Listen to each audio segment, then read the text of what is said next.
Brothers and sisters, welcome to Elim. There is this beautiful thing about living in the Spirit. We exhibit the fruit of the Holy Spirit. In Galatians 5:22-23, we read about this. The fruit of the Spirit is love, joy, peace, patience, kindness, generosity, faithfulness, gentleness, self-control. All these virtues signify a holy life. Who would want to have these virtues? But sometimes we find ourselves going in the opposite direction. We become impatient, unkind, stingy, or unfaithful. During times like these, we realize we are human and imperfect. But don't despair, brothers and sisters, because we have a perfect God, and we can rely on His word and promises. Galatians 5:25 tells us, if we live in the Spirit, let us also follow the Holy Spirit. That is the key to living a victorious Christian life. Follow the Holy Spirit. Live according to the ways of God. I pray that we all be given the grace to live in accordance with the Holy Spirit every day of our lives. In Jesus' name, amen. Hello, brothers and sisters. Happy birthday! As we celebrated Pentecost Sunday, it is our birthday, the birthday of the church. So mag-greet po tayo sa katabi natin, or kung tayo lang po mag-isa, magsabi tayo ng happy birthday to me, happy birthday to you, brother, happy birthday to you, sister, because it's a celebration. Amen. The birthday of the church. So I just want to give praise and thank the Lord, brothers and sisters, because last month po, nag-visit po dito yung Elim Missions Directors natin. Praise God, shout out po for Brother Moses and Sister Dondi sa pastoral visit. So we went to Florida for our Elim Couples Time Out, and very successful po, very spirit-filled, as well as pastoral visit to Elim, Florida. Ang saya po namin mga kapatid. Alam niyo po, we worship the Lord, we feast together, we laugh, we were reunited once again. Talagang God is great, brothers and sisters. So ngayon po, lahat po tayo mag-worship sa Kanya. Ibigay po natin ang lahat ng papasalamat at papuri sa Kanya kasi dapat lang po ibigay natin sa Kanya. Amen? He deserved everything. As we celebrate Pentecost, let's worship Him in spirit and in truth. In the name of the Father, the Son, the Holy Spirit. Amen.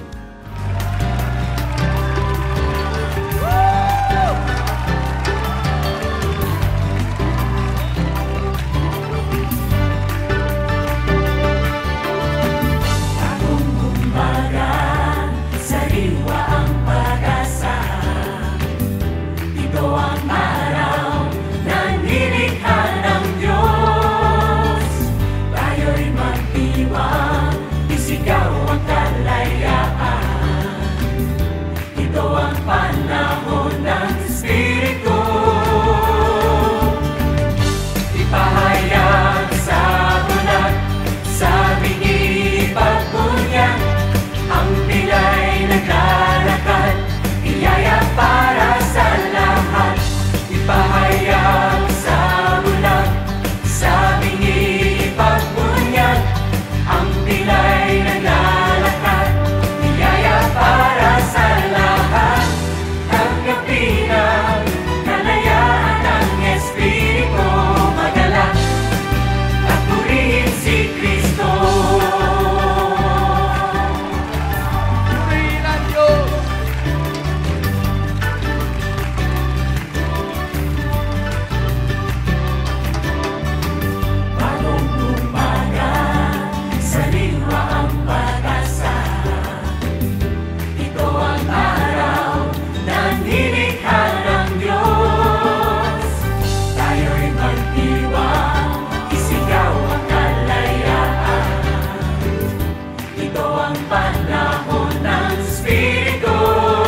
We thank you so much for everything, O God.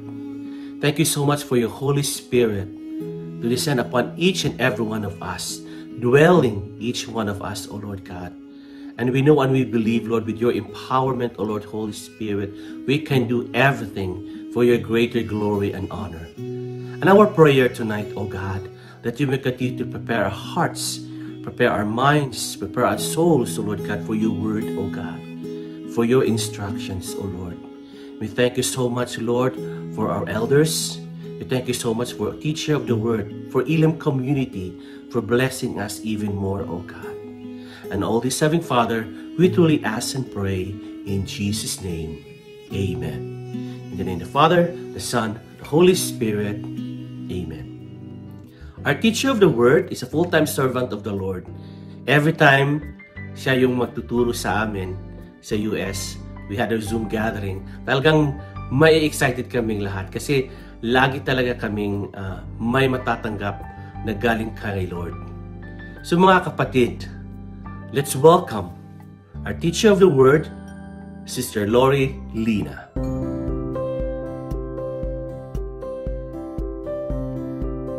Napakasayang pagbati sa inyong lahat, lalong-lalo na ngayon sa pagdiriwang ng kaarawan ng Pentecost kung saan ay bumaba ang banal na Espiritu Santo sa mga disipulo ni Jesus at higit pa dyan kung paano dumaloy yung anointing na yun sa kanila hanggang umaabot sa atin. Pero balikan muna natin sandali yung mga pangyayari sa Pentecost. When the time for Pentecost was fulfilled, they were all in one place together. And suddenly there came from the sky a noise like a strong driving wind, and it filled the entire house in which they were. At pagkatapos may nakita silang mga ningas ng apoy na parang mga dila na dumapo sa bawat isa sa kanila, at napuspos silang lahat ng banal na espiritu at nakapagsalita ng iba't ibang wika na hindi pa nila natututunan. Ano ba talaga ang nangyari noong unang Pentecost? Alam na natin na bumaba nga ang banal na espiritu at napuspusan ang lahat ng mga disipulo at nakadama sila ng matinding presensya ng espiritu. Talagang kagalakan ang umapaw sa kanila at nakatanggap sila ng lahat ng gifts o mga kaloob ng Holy Spirit. At dahil dun sa nangyari sa kanila, ay umabot sa atin, kumbaga ang agos ng anointing ng Espiritu Santo, mula sa kanila hanggang umabot sa buong simbahan, sa lahat sa body of believers. Nangyari yon.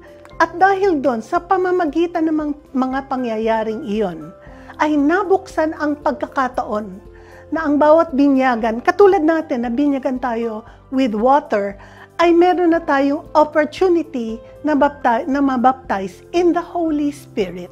At dahil doon ay tila ang mangyayari ay lahat yung inilaan sa atin na mga gifts, na mga kaloob na nilaan sa atin ni Lord, ay kumbaga ay mapapakawalan, magagamit na natin, magagamit na ng buong simbahan for the proclamation of the good news para maipagpatuloy yung sinimulan na ni Jesus.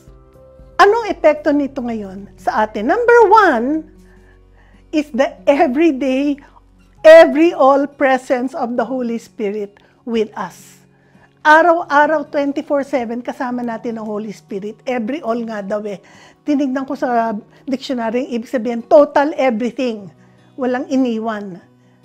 Individually, tapos as a whole, kasama natin ang Espiritu Santo sa pang-araw-araw na buhay natin.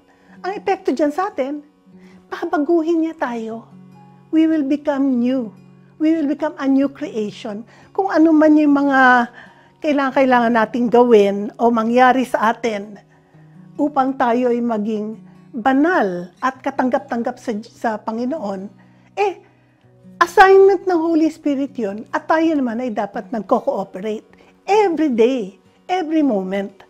Sabi sa Psalm 104 verse 30, when you send forth your spirit, they are created, and you renew the face of the earth. At sinabi pa yung earth, yung lupa, tayo, Galing tayo sa lupa, hindi ba? So, babaguhin din ng Holy Spirit yung ating pagiging, kumbaga, taga-lupa at nang maklaim natin yung ating pagiging taga-langit. Sabi sa Tagalog, kapag binigyan mo ng hininga ng Diyos, at sa ganoong paraan, binibigyan nyo ng bagong nilalang ang mundo. So the purpose of the Holy Spirit's presence sa atin every day ay para baguhin tayo. Kinakailangan naman mag-cooperate tayo at nang tayo nga ay mabago. Kung mga may bisyo tayo, di mawala na yon. Kung meron tayong mga kasalanan na dapat talikuran na, nagkakaroon tayo ng kalakasan para magawa ng atin ito. Pangalawa, hindi lamang babaguhin tayo, aalagaan pa niya tayo. The Holy Spirit will take care of us. Kumbaga on assignment siya, sabi ni Lord, kahit naaalis ako, ipapadala ko ang aking Holy Spirit sa inyo para makasama niyo lagi. And this is what He's doing, inaalagaan niya para lagi tayong, kumbaga, nakapatungo sa nakapiling natin si Jesus. Lahat ng pangangailangan natin ay gagawan niya ng paraan upang mabigay sa atin. At sinasabi kong mabigay sapagkat promise ni Lord na tayo mabuhay ng masagana, di ba, an abundant life, a joyful life. At ang Holy Spirit, yung companionship niya sa atin, ang siyang magdudulot sa atin ng ganitong uri ng buhay. Sabi sa Ephesians 1 verse 3, Blessed be the God and Father of our Lord Jesus Christ, who has blessed us in Christ with every spiritual blessing in the heavens. Dahil sa pakikipag-isa natin kay Kristo, ibinigay niya sa atin ang lahat ng pagpapalang spiritual mula sa langit. Kaya kung tayo ay may faith, naniniwala tayo sa ganitong promise na binigkas ni Lord, alam natin na wala tayong pangangailangan na hindi niya tutugunan, na hindi niya ipapadala sa pamamagitan ng presensya ng Espiritu Santo na kasama natin. Sumunod pa, andyan yung everyday, every all outpouring of the gifts of the Holy Spirit with us. So hindi lang natin nadarama yung presensya niya, ang lahat ng mga kaloob, the gifts of the Holy Spirit, are always with us. Lagi nating ma-access, lagi nating magagamit. Kung tayo matindi ang ating pagkalungkot, mababaliktad niya yan. Makakaramdam tayo ng kagalakan. Kung tayo may mga pangangailangan, mababaliktad niya yan. In faith, matatanggap natin yung solusyon do sa ating mga pangangailangan. At yan ang ginagawa for us ng Holy Spirit. Sabi sa 1 Corinthians 12, verses 4-7, may iba't iba tayong kaloob, ngunit iisa lang ang Spiritong pinagmulan nito. May iba't ibang paraan ng paglilingkod, ngunit iisa lang ang Panginoong pinaglilingkuran natin. Iba-ibang pinapagawa ng Diyos sa atin, ngunit iisa lang ang Diyos na nagbibigay sa atin ng kakayahang gawin ang mga ito. So, meron tayong faith na ibinigay sa atin bilang kaloob. Kaya tayo naniniwala na magaganap na yung sinabi ni Lord. At pati yung kakayahang gawin, yung dapat na gawin, bigay rin ni Lord. Sagot din niya yon.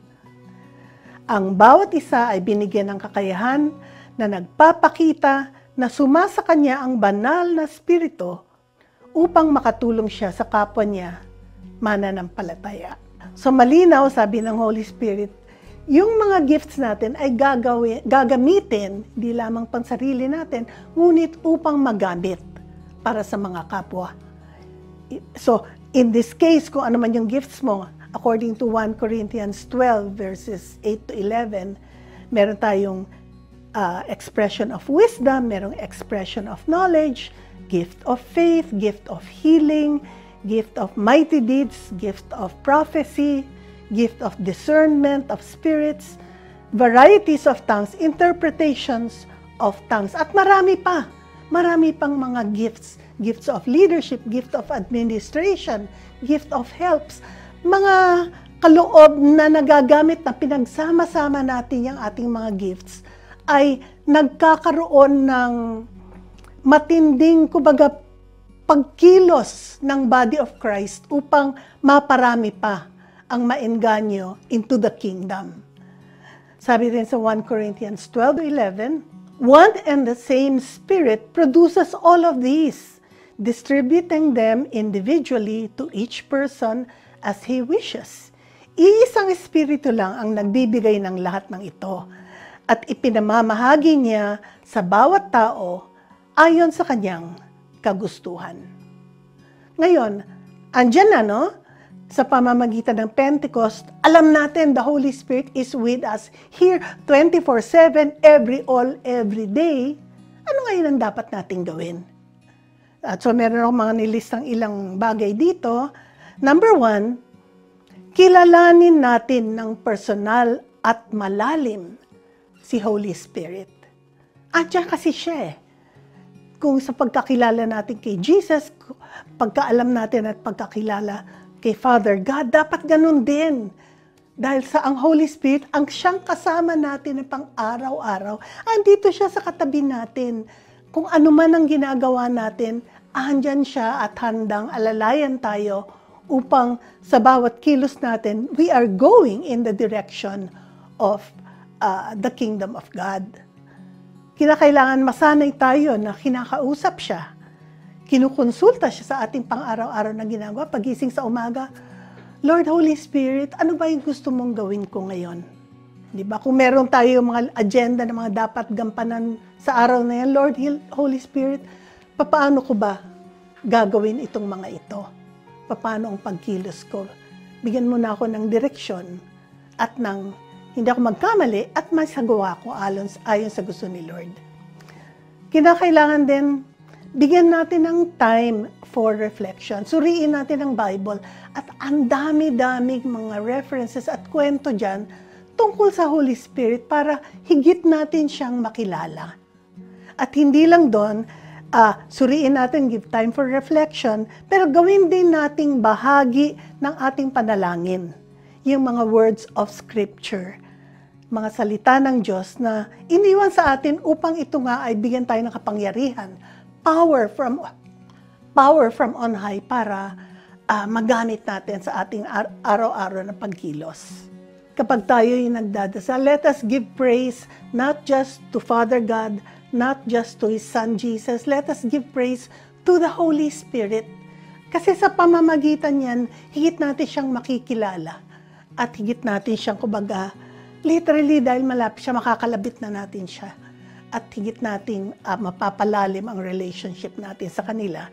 So that in every need, ang Holy Spirit ang unang-una dapat nating tawagin. Sapagkat He is here, and He is here hindi lamang baguhin tayo, ngunit pangalagaan din tayo. So it is He who will attend to our every need so that sinabi ni Jesus, hanggang sa katapusan ng mundo, kasama natin siya. So gamitin natin yung pagkakataon na yun, higit nating palalimin ang pagkakilala natin sa Holy Spirit. Sumunod, gamitin natin ang mga kaloob ng Holy Spirit, the gifts of the Holy Spirit, para sa proclamation ng mabuting balita.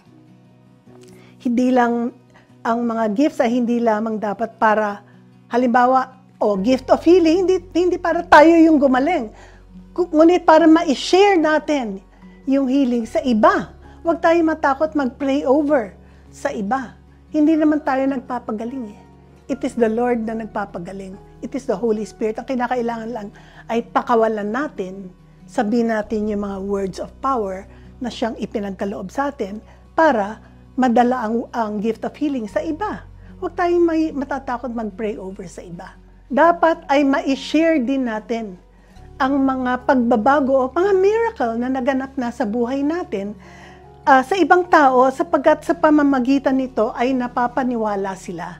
Nakikita nila na may bisa, may power ang Holy Spirit sa buhay natin at pwede rin sa buhay nila. So sharing hindi tayo nahihiya, we have the courage to share, yan ay isa rin kaloob ng Espiritu na tayo malakas ang loob na mag-share.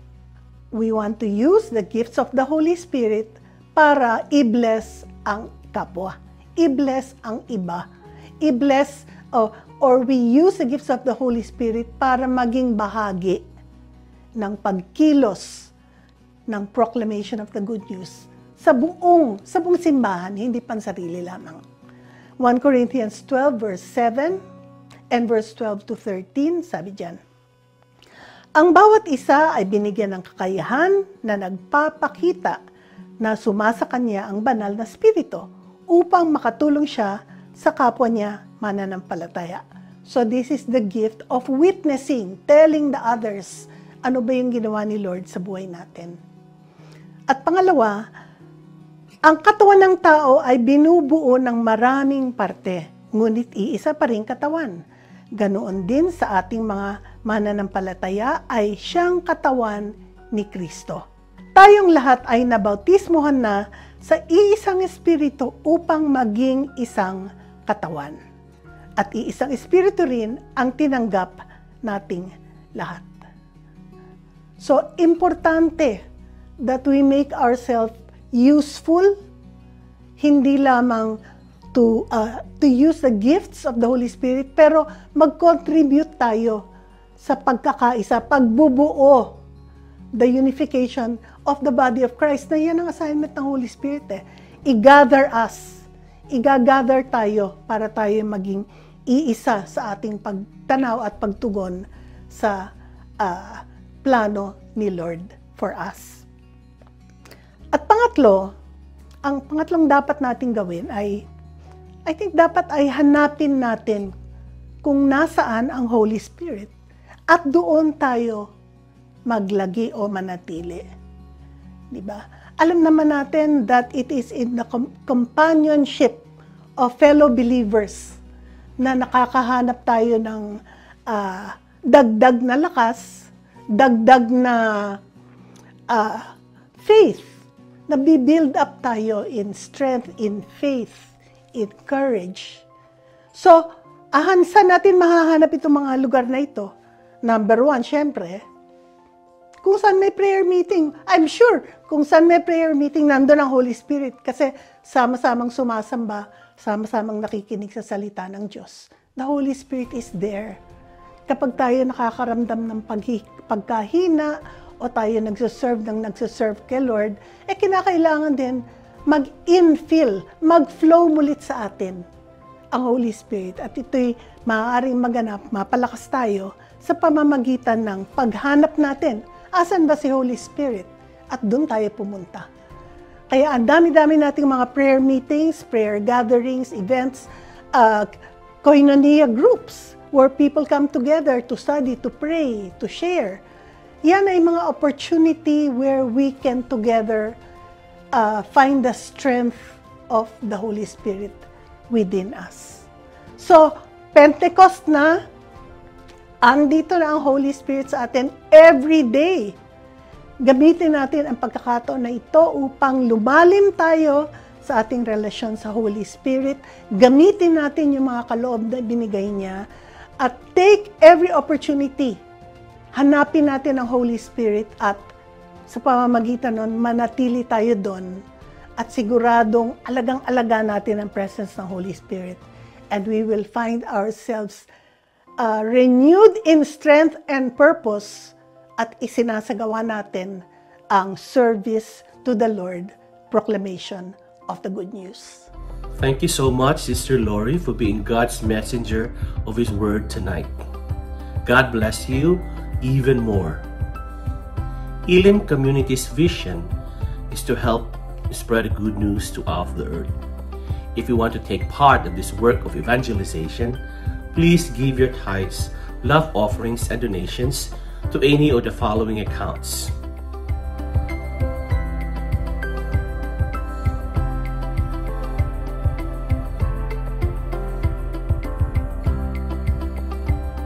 And for those who give their tithes, love offerings, and donations, may the Lord continue to bless you exceedingly and abundantly for your generosity.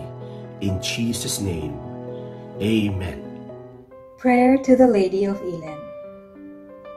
O dear Mary, Lady of Elim, sweet and pure, pray that your Son Jesus will, to innocence and holiness restore the hearts and minds of long-lost souls. Pray that the seed of glad tidings, sown in our hearts, will stir us to great hope, faith, and love. Pray for the vision and intentions of community and of the Church, that with the Lord's watchful care and generous provisions they shall all be.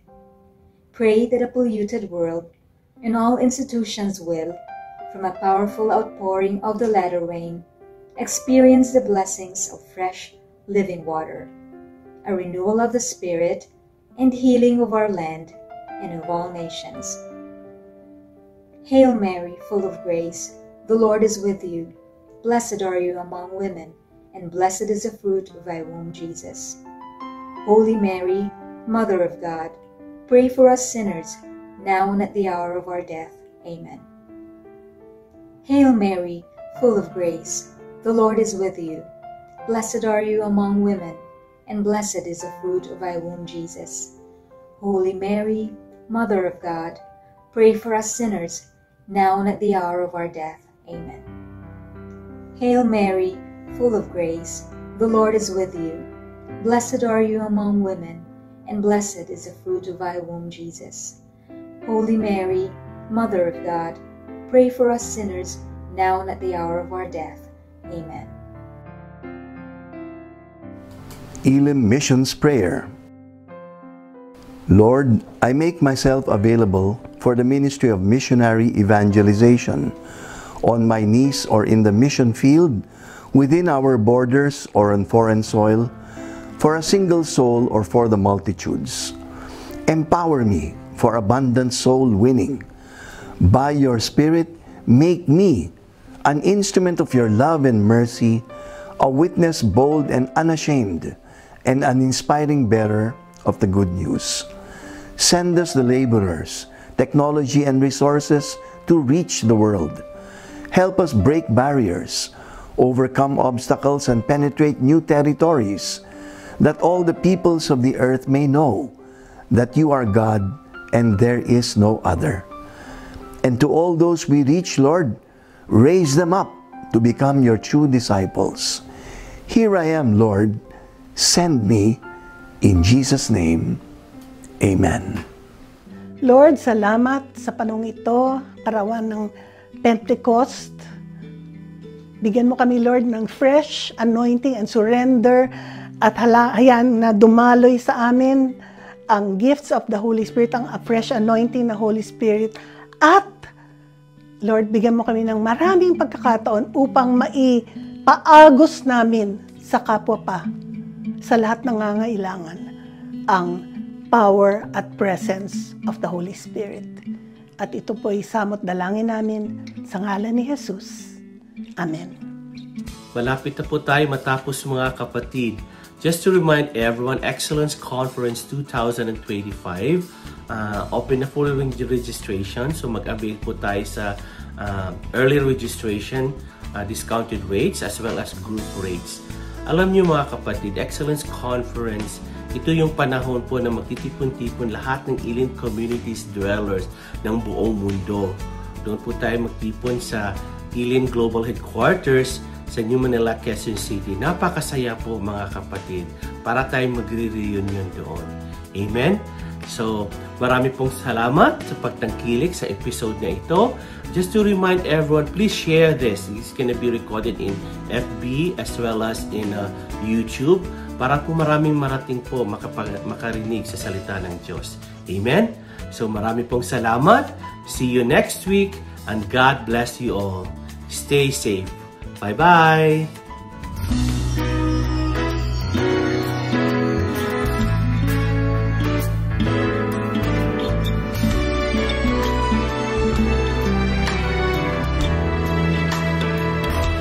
Sometime back each of us lived a solitary life instead, thinking only of ourselves till one day He had to show the way.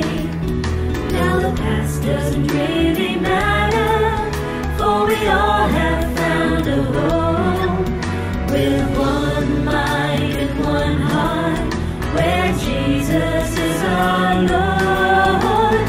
Filled with joy and laughter, we have found each other. Here at Elim, we have love.